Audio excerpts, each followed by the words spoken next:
nous allons étudier le sens de variation d'une fonction de degré 2. Prenons par exemple une fonction f de x égale moins 3x au carré plus 36x moins 60.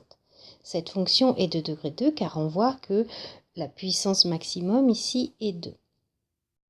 Nous allons donc, dans un premier temps, calculer la dérivée de la fonction.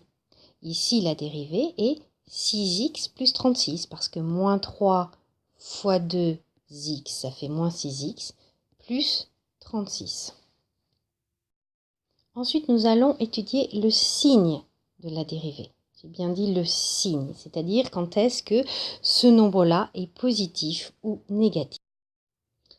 Ici, f' est une fonction affine.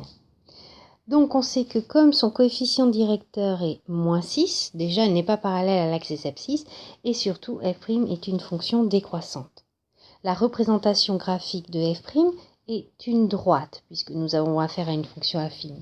Donc elle va à un moment donné couper l'axe des abscisses en un point, et ce point qui est ici, on va le trouver en résolvant l'équation moins 6x plus 36 est égal à 0. En effet, c'est lorsque ce point a pour ordonnée y égale à 0.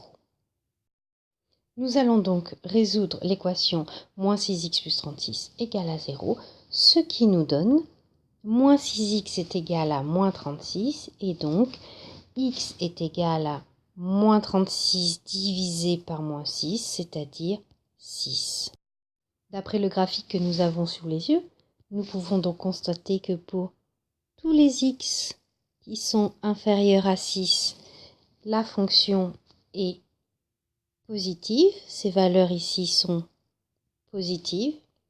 Et pour tous les x qui sont supérieurs à 6 ici, la fonction admet des valeurs ici qui sont négatives.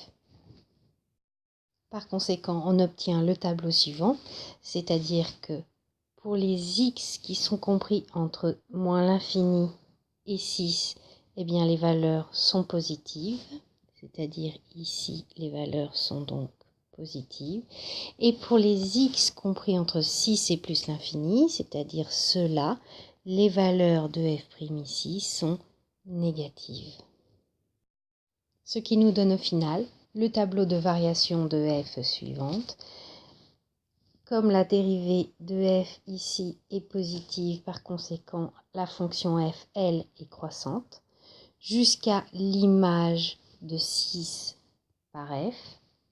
Et comme ici, sa dérivée est négative, cela signifie que la fonction est décroissante.